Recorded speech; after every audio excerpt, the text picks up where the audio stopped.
revelar com muito mais incidência e com saindo de uma discussão interna, né, entre indígenas, de terras altas, terras baixas, conflito com os camponeses, e vai de fato para as ruas, né, com a questão dessa construção da rodovia do Típinis, em que há resistência indígena, porque a promessa de que haveria consulta prévia, né, à população do território indígena, que havia sido feita tanto na ONU, como estava presente no texto constitucional, ela não é cumprida, né? O governo começa com o projeto e gera grandes marchas. A resposta clara do governo é de dizer que são setores indígenas instrumentalizados pela USAID, por ONGs internacionais, e que eles não são legítimos, né? A toda, né, a tentativa de deslegitimar esse processo. Mas a marcha indígena, que dura meses, a marcha do Típinis, chega a La Paz e é recebida por 1 milhão de pessoas. Então se mostra já um desgaste, né, dessa ilusão no governo do Evo Morales, que vai, né, nessa visão do indigenismo, que vai se revelar principalmente nesse fenômeno.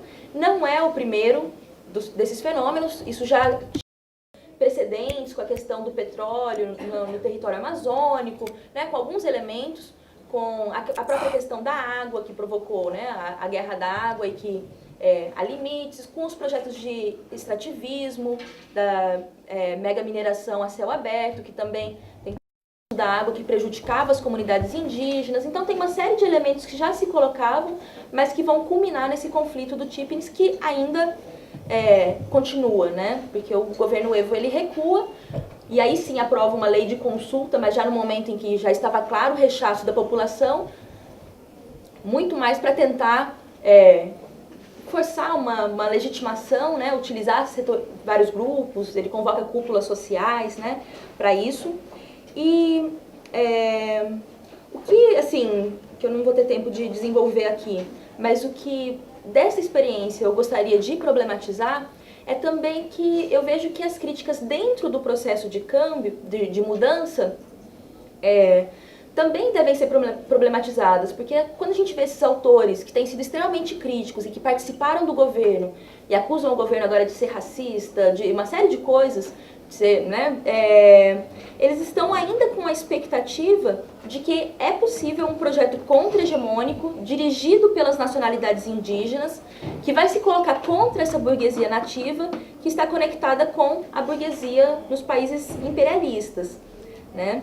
E a questão que fica é se é necessário retomar esse processo de mudança, né, mudar a figura que está o conduzindo, ou então é preciso adotar uma nova versão do indigenismo, mais radicalizada. E, assim, dentro da pesquisa que eu faço e a partir de outros elementos, o que me parece que seria muito interessante seria justamente retomar um outro caminho, né, que é de toda a contribuição do marxismo dentro da história política boliviana, né, com a sua tradição do proletariado mineiro, que foi duramente golpeado na década de 80 com o fechamento das minas estatais, né, então se quebra a espinha dorsal do movimento operário lá, e também nessas teses do movimento operário, né, desde a organização inicial da COB, que funcionou como organismo de dualidade de poderes, assim como com a Assembleia Popular, que de fato é também o meu objeto de estudo no doutorado. Então eu encerro por aqui. E é uma satisfação enorme estar, acho que vai render um bom debate aqui hoje. A todas, e tomara e acredito que o debate vai ser bem proveitoso. Quero agradecer ao Patrício por ter me mudado de dia. Eu ia apresentar amanhã, mas por conta da participação na jornada Nico Polanças, eu pedi para mudar para hoje, e claro, pela presença do Aldo, né, que eu uso bastante como referência. Então eu acredito que o debate não vai ficar prejudicado, muito pelo contrário, a gente vai ter possibilidade de conversar mais entre os trabalhos e entre as temáticas que são um pouco contínuas. Eu também estudo Bolívia desde 2008, acredito que o Aldo tem produzido mais do que eu, mas Enfim, eu comecei a estudar um pouco de Bolívia numa especialização em Economia Política, também na UFCG, em Campina Grande, e no mestrado na UFRN, estudei um pouco das análises das caracterizações recebidas pelo governo Evo Morales desde a esquerda política, classificada em matrizes teóricas que eu um pouco identifiquei a partir desses indicadores que a Soraya já falou também, de pessoas que apoiavam o governo no começo e outras que nunca apoiaram, desde a matriz indigenista também, que é mais heterogênea ainda. E agora, no doutorado, né, eu quero estudar um pouco sobre os conflitos entre o Estado, o governo Evo Morales e os movimentos sociais em relação ao extrativismo mineiro, tendo no movimento indígena, claro, uma grande, né, representatividade. Neste trabalho específico da ALAS, eu vou indicar algumas questões sobre o extrativismo mineiro, essa mesma pontuação, só que também em relação ao Equador. Porque esse trabalho também me veio a partir de uma leitura de um artigo do Pablo Stefanoni, recente, deste ano, que tem como título Ni Caracas ni Habana, Seul, Coreia em Los Andes. E a partir de então, como eu também já tinha um pouco de leituras para o projeto de doutorado, que ainda está no começo, ainda não tenho trabalhado nele, é a primeira vez que eu apresento sobre o tema da mineração e do extrativismo na mineração a céu aberto. Então, a gente vai falar um pouco sobre Bolívia e Equador também. Bom, o título do trabalho é Extrativismo Mineiro, Estado e Governos na Bolívia e Equador. O que eu pretendo indicar no trabalho é que o MAS, o Partido do Evo Morales, e o Aliança País, do Rafael Correa, têm desenvolvido uma variante do capitalismo dependente que novamente recupera frações burguesas estatais de demanda nacional popular, como o Aldo tem indicado em alguns trabalhos, né? Na extração dos recursos naturais e aí no caso da mineração, né? Que aí, utilizando mais uma vez o Aldo, continua favorável ao capital estrangeiro, principalmente em longo prazo. Para isso a gente trabalha o conceito polanciano de bloco no poder, que nos parece muito útil por permitir entender que existe uma pluralidade dessas frações, não facilmente identificáveis, como também já foi indicado, que são hegemonizadas por uma fração destas no bloco, no poder, sem que haja uma ruptura na unidade, né, do conjunto dessas classes dominantes, que com diferentes interesses relativamente permanentes, se homogeneizam para garantir a dominação política do Estado, né, seja ele plurinacional ou não. Bom, o nosso trabalho, eu digo nosso porque é fruto de uma pesquisa, de um grupo de trabalho, e é baseado nessa análise desse modelo nacional produtivo, que, segundo Lineira, pretende mesmo transformar a Bolívia numa potência mineira, e, segundo o plano de governo equatoriano, pretende impulsionar o sonho equatoriano, né, que é a grande tomada dele para a reeleição. E, assim, a gente pretende, nas conclusões, apontar a estreita relação que os governos ditos pós-neoliberais por alguns, populistas por outros, neodesenvolvimentistas por outros, mantém ainda uma estreita relação com as transnacionais mineiras. E com isso, ainda continua tendo um conflito com o movimento indígena, que poderia em algum momento ter apoiado o Evo Morales, ao Rafael Correa, uma outra perspectiva, mas que agora essas relações, principalmente por atacar tão diretamente os recursos naturais no território, enfim, também causa esse conflito direto com o movimento indígena. Então, o trabalho se divide, né, depois dessa apresentação, eu vou dividir o trabalho em mais 3 momentos, né, falar um pouco sobre o extrativismo mineiro na América Latina, que aparece de forma marcante com a colonização, mas que permanece existindo agora no mundo dito moderno. Na América Latina, os projetos de megamineração agora, nesses países indicados, a gente aponta que fazem parte de uma política de Estado, que é uma hipótese da Svampa e Antonelli, né? E daquele livro sobre as minerias da Argentina. No terceiro momento, né, após essa apresentação, nós vamos expor um pouco das características desses novos modelos econômicos produtivos em relação à mineração, apontando, claro, o tocante nesse ponto com as novas constituições dos países que entraram em vigor no Equador em 2008 e na Bolívia em 2009.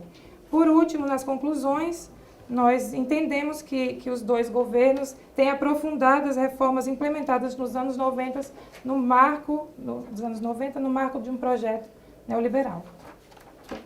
Bom, deixa eu voltar aqui para o trabalho. A América Latina, né, tem sido permanente desde a colônia a extração, né, a atividade mineira, e principalmente na Bolívia com Potosí, né, é super conhecida pela retirada em grande escala da prata. E já na época da República e na era do estanho, um dos 5 homens mais ricos do mundo era um boliviano chamado Simón Patiño. E já ligados a negócios coligados a capitais internacionais. E aí a gente indica que até hoje em dia não se modificou esse modelo de desenvolvimento, né? Se a gente pode falar assim. O que houve, o que aconteceu? A mudança foi somente na forma da extração desses minerais, que na verdade agora estão mais incisivos com a mineração a céu aberto, como a Soraya indicou, que toca em vários problemas, principalmente em relação ao abastecimento de água de várias, né, pessoas, dos povos originários nesses países. Então, na Bolívia, nós indicamos que deixa eu me encontrar aqui. Bolívia, Comebol. Sim, a partir da Revolução Nacional de 52, foi criada a Comebol, né, a Corporação Mineira da Bolívia, que em 54 atingiu seu auge, quando 80% dessa empresa era nacionalizada, que não acontece hoje em dia.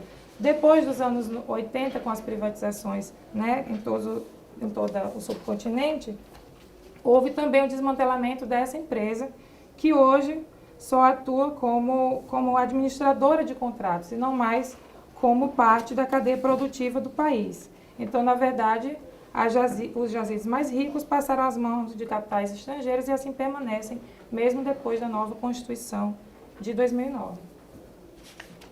O mesmo acontece no Equador, com a criação da Empresa Nacional Mineira, em fins mais recente, em fins de 2009, após a Constituição de 2008, onde as empresas estrangeiras aparecem como vantajosas, como coligadas a essa empresa nacional, Empresa Nacional Mineira, ENAMI, por serem mais experientes no ramo. Então, são empresas estatais coreanas, sul-africanas, chinesas e chilenas, que aparecem como empresas mistas para o extrativismo no Equador. E aí, claro que essa nova legislação para mineração não foi feita a consulta prévia aos povos originários, então o Rafael Correa realmente não tem uma boa relação, principalmente com a CONAIE, né, a Confederação dos Povos Indígenas do Equador, e tem recebido críticas quanto a esse setor também. Deixa eu ver. O plano de governo proposto pelo Rafael Correa, de 2007 a 2011, buscava reativar a economia equatoriana, se aproximando de uma política neo-keynesiana aliada a programas emergenciais, né? Ele, na verdade, tem procurado impulsionar setores produtivos a partir da extração do petróleo, incluindo a renegociação com países como Venezuela e Chile, né? Como a gente já contou aqui em algum momento. Mesmo assim, ele se candidatou já novamente e está tentando uma eleição. Deixa eu ver aqui, tem que resumir. Bom, vou pular. Assim, então, vamos já passar para as conclusões. Assim como o Rafael Correa tem desenvolvido essa variante de capitalismo de Estado, o MAIS tem aliado esses setores populares a frações burguesas estatais, agora oriundas da capital La Paz, e não mais somente da região da meia-lua. E o Rafael Correa, voltando para o Rafael Correa, Sacha e Acosta assinalam que ele foi o primeiro presidente a apostar na mineração como atividade estratégica para o modelo econômico do país, como financiamento de obras públicas e de setores vulneráveis como saúde e educação. E aí, nesse artigo do Pablo Stefanoni, ele aponta que esses países andinos têm desenvolvido uma espécie de capitalismo felino, que ele, como um bom argentino, faz essa comparação satírica aos tigres asiáticos, né? E aí ele destaca, como o Teotônio dos Santos falou ontem, as empresas estatais, como grandes empresas, né, influenciadoras, né, e imperialistas nesses países subdesenvolvidos latino-americanos. Bom, enquanto na Bolívia o lítio aparece como uma promessa de explosão no mercado de minerais, a Bolívia permanece realmente estreitando essas relações com empresas coreanas. E no Equador, há um consórcio com a sul-coreana Incheon Free Economic Zone, que no país adota o nome Quechua e Achai, porque a retórica e Havaiana brasileira. Como a Soraya apontou, o discurso é muito mais forte do que a prática, né, E aí, esses mesmos autores, Sacha e Acosta, apontam que o Correa tem utilizado um populismo tecnocrático para fazer alianças com essas empresas estrangeiras, incluindo também a China, né, que pretende avançar no projeto de tornar-se um novo império, que aí é um outro debate que talvez aqui não caia. Bom, concluindo, nós apontamos que os partidos Mais e Aliança País atuam conformando o conflito de interesses entre povos, cocaleiros, indígenas, mineiros, e a transformações dos mesmos, às vezes, em uma grande fonte de cargos e carreira política, que não compartilham com uma ruptura real com o capital estrangeiro, representado aqui nessa nossa proposição pelas empresas extrativistas em prol de um contexto político estável, acalmando os movimentos contestatórios que existiam até então com grande força com as falsas nacionalizações, né? Então, para concluir mesmo, nós apontamos que o caso boliviano e equatoriano se assemelham por trazerem também a ideia de estabelecer vários tipos de propriedade, né, e nacionalizar falsamente esses setores chaves da economia, de maneira bem comedida, né, como foi apresentado aqui no primeiro trabalho. A produção mineira estatal latino-americana continua marginal em relação à importância da mineração transnacional e essa premissa é revalidada pelas novas constituições. O que se modifica, ao nosso entender, é a composição de classes no poder que ora atua com o interesse das classes populares, de forma bem representativa, mais do que real, ora com a oligarquia local, fazendo com que, desta forma, os membros do governo representem os oprimidos do campo e a pequena burguesia da cidade. E aí nós apontamos que são expressões diversas de relações de força com o Estado, a partir do Estado capitalista, que forjam a socialização do poder político e não problematizam realmente a socialização dos meios de produção, nem através das nacionalizações, nem através de expropriações que não estavam previstas nem na Constituição. É isso. Eu espero que no debate eu continue falando alguma coisa que possa ter faltado. Obrigada. Haciendo mi maestría en investigación en ciencias sociales en la misma universidad. Y esta pequeña presentación que traigo al ALAS es parte de mi problematización, de estar pensando para mi tesis de maestría. Este trabajo se llama El consenso de Washington y su influencia en la política pública argentina, y particularmente pensar el caso de las transformaciones del marco regulatorio en el sector minero, desde el año 90 hasta el 2012, así que vamos a estar bastante en sintonía con la exposición de la compañera sobre algunas de las transformaciones de Bolivia. Con esto seguimos, ¿no? Bueno, este es un poco el resumen de mi trabajo para contarles. Lo que yo sostengo es que las transformaciones promovidas desde el consenso de Washington tuvieron repercusiones de corto plazo en la política pública argentina y en las transformaciones del Estado, pero también generaron influencias e impactos que pueden verse en el diseño de la política pública actual. Y para eso me parece que es interesante el sector minero como algo emblemático. Bueno, esto es muy general, pero digo, en la Argentina las transformaciones que se dieron durante la década del 90 fueron muy profundas y estuvieron guiadas por lo que se llamó el Consenso de Washington. Básicamente acá digo, yo creo que más o menos todos los conocemos, ¿no? Pero esto se adoptó en la Argentina como algo que había que seguir a rajatabla, así como todos los informes del Banco Mundial, por ejemplo, el del año 1991, sobre el tipo de recomendaciones que había que implementar y las transformaciones del Estado que había que llevar a cabo, fueron seguidas a rajatabla, por decirlo de alguna manera. Y bueno, tuvimos lo que en la Argentina se conoció tristemente como el decálogo menemista.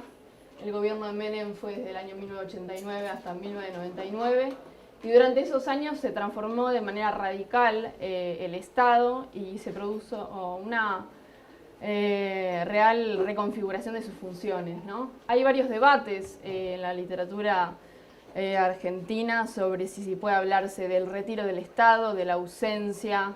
Yo en la ponencia trabajo algo de este debate con Oscar Oslak, con Borón, y lo que ellos plantean es que no es que hay un retiro o una ausencia del Estado, sino que hay una reconfiguración de sus funciones y que uno eso lo puede ver de alguna manera estudiando, bueno, las capacidades del Estado, sus plantas administrativas, sus ministerios, es decir, no es que han reducido presupuestos o personal, sino que han tenido un retiro de alguna manera de sus funciones de regulación social en cuanto a la política de educación, de salud, de vivienda, pero una presencia activa en lo que es, por ejemplo, la promoción y el incentivo a las grandes corporaciones, como se da en el caso del sector minero.